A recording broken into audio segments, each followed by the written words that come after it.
25, I was released. I weighed 44 kilograms. This is less than the body weight of my youngest daughter, Yahel. May her memory be blessed. I was a shell of my former self. I still am.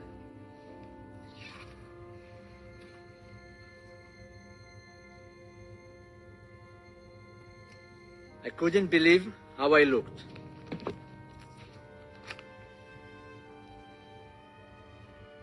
I stood at that sick Hamas ceremony, surrounded by terrorists and a crowd of so-called uninvolved civilians, hoping my wife and daughters were waiting for me.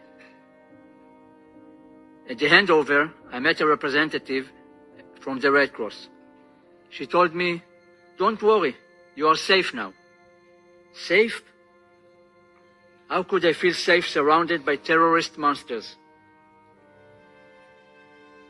Where had the Red Cross been for the past 491 days?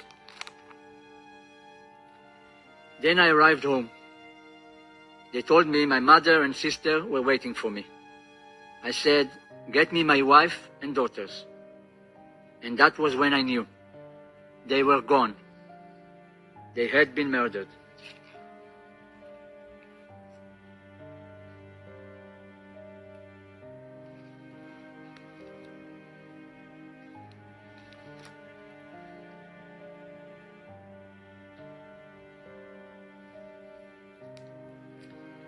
I'm here today because I survived and I prevailed. But that is not enough. Not when Alon Hoel is still there. Not when 59 hostages are still there. Right now, Alon is trapped underground, alone, surrounded by terrorists who torment him. He doesn't know if he will ever see his mother, father, his entire beloved family again. I will not leave him behind. I will not leave anyone behind. Their time has almost run out. I'm here before you now to give my testimony and to ask, where was the United Nations? Where was the Red Cross? Where was the world?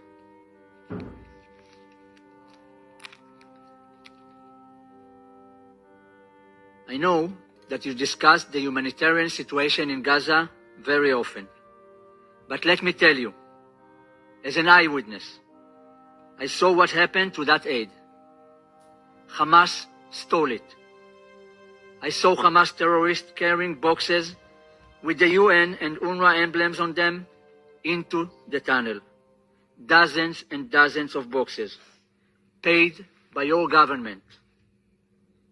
Feeding terrorists who tortured me and murdered my family. They would eat many meals a day from the UN aid in front of us, and we never received any of it. When you speak of humanitarian aid, remember this. Hamas eats like kings, while hostages starve. Hamas steals from civilians. Hamas blocks aid from reaching those who truly need it. 491 days. That is how long I starved. How long I was chained. How long I begged for humanity. And in all that time, no one came. And no one in Gaza helped me. No one. The civilians in Gaza saw us suffering. They cheered our kidnappers. They were definitely involved. I was freed less than 6 weeks ago. I met President Trump at the White House and thanked him for securing my release and many others. I appreciate his efforts to free those still held hostage by Hamas. I told him, bring them all home. I met with Prime Minister Starmer at 10 Downing Street. I told him, bring them all home. Now, I'm here before you at the United Nations to say, bring them all home. No more excuses. No more delays. If you stand for humanity, prove it. Bring them home.